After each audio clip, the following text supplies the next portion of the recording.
Por acá tenemos una tabla resumen bien interesante de los modelos atómicos que se mostraron en el video de breve historia de los modelos atómicos. Por acá falta Demócrito,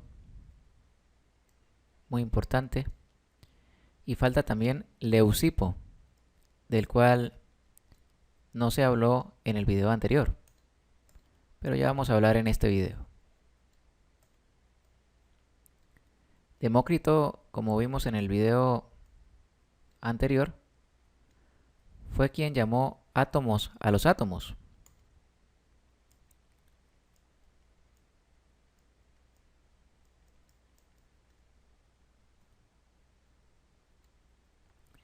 Y Leucipo,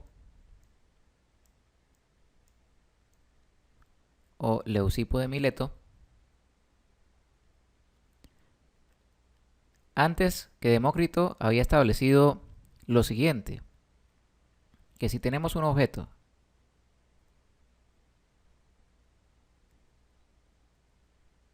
y lo dividimos en partes muy pequeñitas,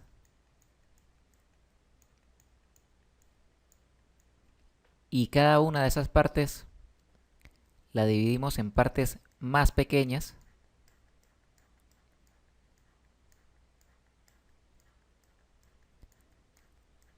va a haber un momento en que una de esas partes pequeñas no se pueda partir más.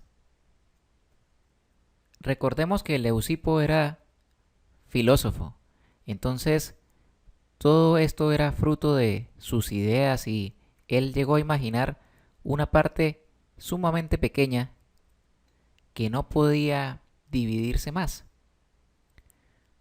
Posteriormente, Demócrito tomó esa parte pequeñita y la llamó átomo, que significa sin división o indivisible. Los filósofos eran grandes pensadores y esta idea de este algo tan pequeño que es el átomo fue producto de una inmensa genialidad de parte de los filósofos antiguos. Posteriormente, científicos modernos tomaron esas ideas de los filósofos, de Demócrito y de Leucipo, y comenzaron a generar una teoría atómica, comenzaron a darle forma a ese concepto y llevarlo de un mundo filosófico a un mundo científico. Entonces hubo como que un primer salto del mundo filosófico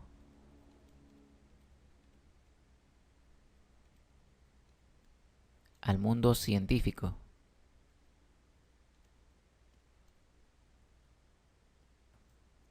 Y Dalton dijo que la materia, y pues en la clase de materia vimos que todo cuanto hay en el universo es materia.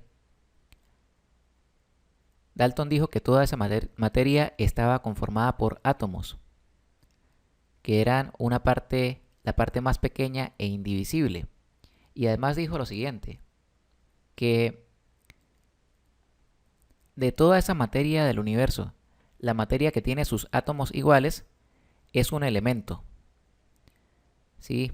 De repente, pues, ahora mismo nosotros hablamos de elementos químicos como el cloro, el oxígeno, el hidrógeno. Entonces, el hidrógeno, por ejemplo, tenía un modelo de átomo. Ese átomo tenía unas características. Y para todos los hidrógenos, para cualquier hidrógeno, el átomo era el mismo. O sea que cualquier átomo que fuese S con esas características, ya se definía que era hidrógeno. Entonces, todos los elementos o toda la materia que tenía un átomo con ciertas características, ese se definía como un elemento. Si de repente teníamos otro átomo por acá, con unas características diferentes, pues este ya no era el hidrógeno, podía ser el oxígeno. Y si teníamos otro distinto por acá, con características diferentes a cualquiera de ellos dos, pues ese tenía que ser otro distinto. Vamos a suponer que era el hierro. Entonces, según Dalton, cada átomo distinto era un elemento diferente. Y él también establecía que los átomos podían mezclarse, ¿verdad? Más que mezclarse, unirse, pero que esta unión era en cantidades fijas, en proporciones definidas, y formar átomos diferentes. Y estos átomos diferentes eran compuestos. Entonces, también establecía que los diferentes compuestos tenían un átomo característico y que ese átomo, con esas propiedades y todo lo que lo describía, era ese compuesto en específico. Así, por ejemplo, el agua, formada por hidrógeno y oxígeno, tenía un tipo de átomo característico y el óxido de hierro tenía otro tipo de átomo característico. Entonces, dependiendo del átomo, ya se sabía qué compuesto era. Así como dependiendo del átomo, ya se sabía qué elemento era. Luego Thomson, experimentando con rayos catódicos, se dio cuenta que existían partículas negativas que eran independientes del gas que estuviese usando en ese momento y que todas eran iguales. Eso lo llevó a pensar que esas partículas eran constituyentes fundamentales de toda la materia, que estaban presentes en toda la materia. Entonces, el modelo evolucionó, el modelo de Dalton, y Thomson ya estableció que era una esfera. Por acá tengo una imagen mejor. Una esfera cargada positivamente, rodeada con partículas negativas.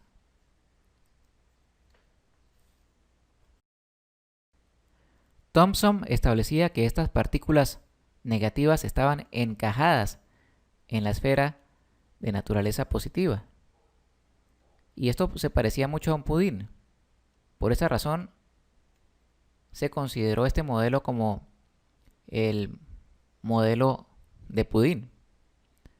Y fue un modelo que duró relativamente poco, pero significó un salto bastante grande en lo que es el estudio detallado de la naturaleza del átomo.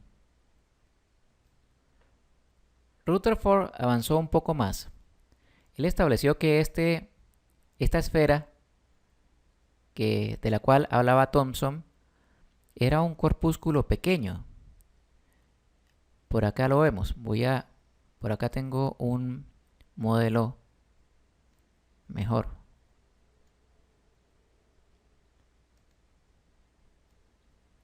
Un poco más grande, pues. Entonces, esta esfera, él consideraba que era un pequeño corpúsculo, un pequeño cuerpo que se encontraba en todo el centro del átomo y que tenía carga positiva. Ya Rutherford sospechaba que existían cargas neutras allí en el núcleo del átomo. Él lo llamó núcleo. Y estableció también que los electrones no estaban encajados en ese cuerpo positivo, sino que estaban girando en órbitas alrededor de ese núcleo. Entonces cada electrón tenía un movimiento independiente de los demás electrones, cosa que no era posible en el modelo de Thomson. Luego Bohr fue mucho más allá. Él estableció que los electrones no solamente se movían alrededor del núcleo, sino que se movían en trayectorias fijas, en órbitas que tenían un número de electrones fijo y un nivel de energía. Por acá vemos un modelo más detallado de Bohr. En este hay distintas órbitas, K, L, M, N, y cada una de esas órbitas corresponde a un nivel de energía. Y en cada uno de esos niveles de energía hay una cantidad definida de electrones. Entonces, igualmente eran partículas negativas, los electrones,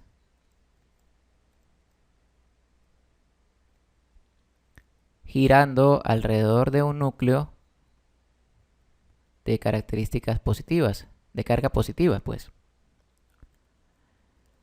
Se habla también acerca de que el modelo de Bohr fue el primer modelo que incluyó la cuantización. ¿Qué es esto de la cuantización? Ocurre que en la ciencia existen teorías clásicas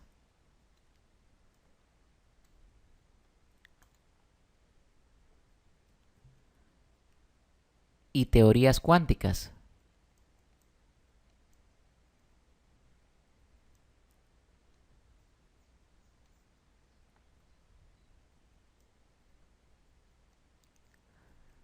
Y cuantizar es llevar una teoría clásica a una teoría cuántica. La teoría clásica está basada fundamentalmente en la observación, y esto es debido a que normalmente los objetos observables no se ven afectados por esa observación, mientras que en la teoría cuántica los objetos observables sí se pueden ver afectados por esa observación.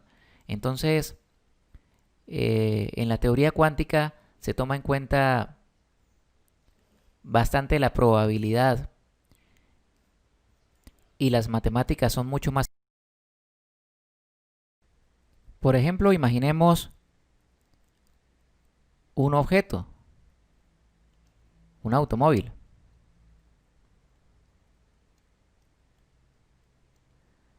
Si yo no dispongo de visión para observarlo, yo podría emplear algún instrumento. Y por medio de ese instrumento que tiene un emisor y un receptor, yo podría disparar una partícula para que rebote en el carro, en el automóvil, y regrese. Y una vez que regrese, yo me doy cuenta cuál es la posición del automóvil. Esto se puede ver en los detectores que tienen instalados los automóviles para estacionarse, que tienen unos sensores en la parte de atrás y en la parte de adelante.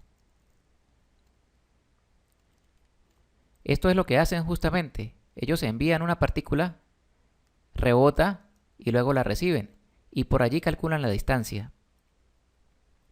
Y así se da cuenta el conductor si está muy cerca para evitar colisionar. Esto ocurre en la teoría clásica, porque son objetos bastante grandes y no se van a ver afectados por esta partícula. Pero ¿qué ocurre, por ejemplo, si el objeto que nosotros estamos tomando en consideración es mucho más afectable? Supongamos que es un electrón.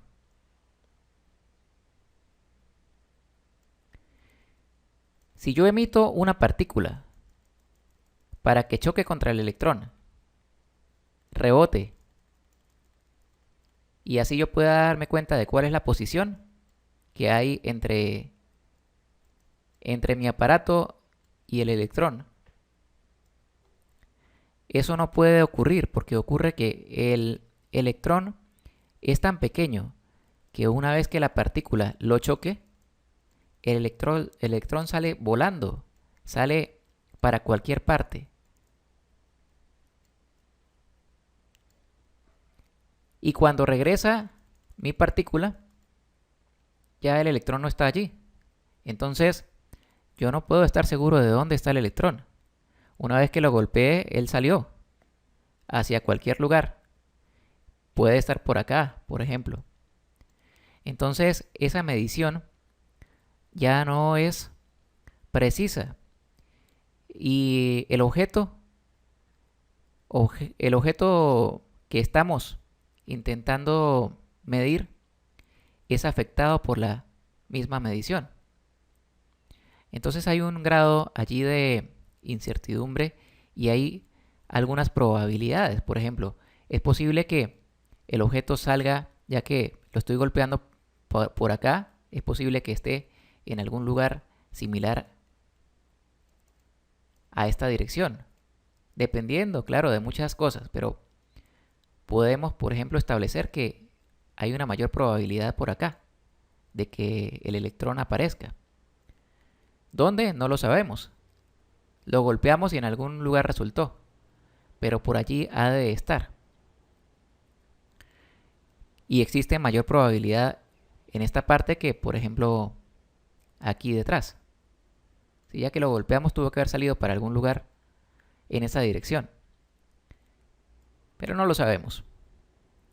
No sabemos si dio la vuelta. No lo sabemos. Pero hay mayor probabilidad por acá. Entonces, eso ya está dentro de lo que es el rango de las teorías cuánticas y de la mecánica cuántica. Entonces, estos orbitales están dados por niveles cuánticos de energía.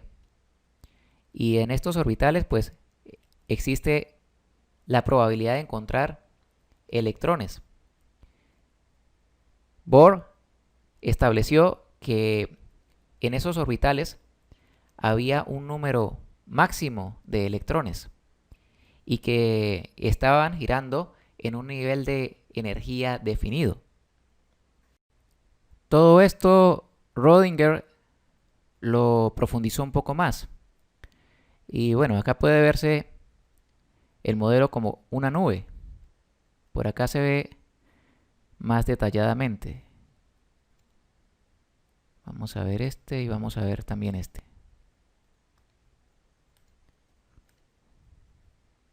Voy a guardar el de Rutherford.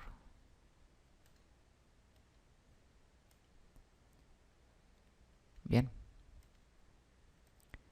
Aquí se ve los electrones como ondas, como una onda estacionaria. Y también se ve de igual manera el núcleo, como si fuese una onda. Entonces, este es un modelo cuántico en el cual está involucrada la incertidumbre y la probabilidad de que esté por acá los electrones. Y esas nubes están ubicadas en los tres ejes, en el eje X, Y y Z. Es un modelo tridimensional. Y se sigue considerando que el núcleo tiene carga positiva. Aquí se ve mejor. Aquí se ven los orbitales en el eje X, en el eje Y. Vamos a marcar aquí el eje X, el eje Y y el eje Z.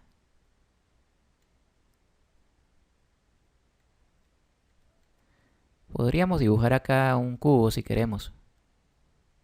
Acá la cara en el eje XY, que sería el plano bidimensional. Y hacia Z marcamos una profundidad. Entonces es un modelo tridimensional. Y estos orbitales pues son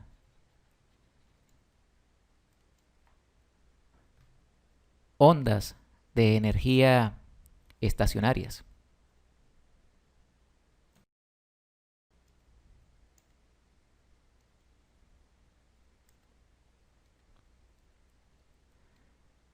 En el año 1930, Bode y Becker descubrieron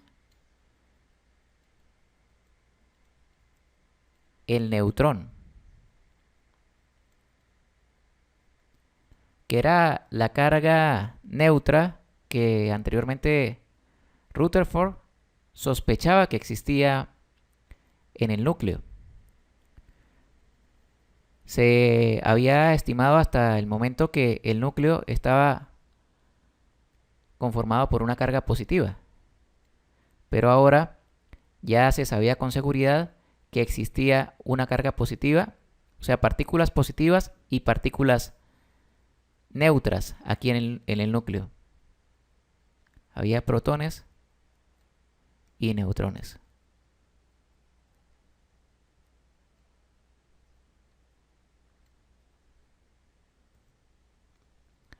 Y por esta razón, el modelo de Chadwick establece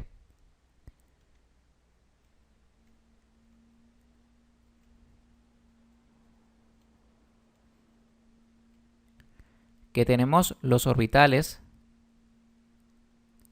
tridimensionales por donde están ubicados los electrones, pero además el núcleo está conformado tanto por protones como por neutrones.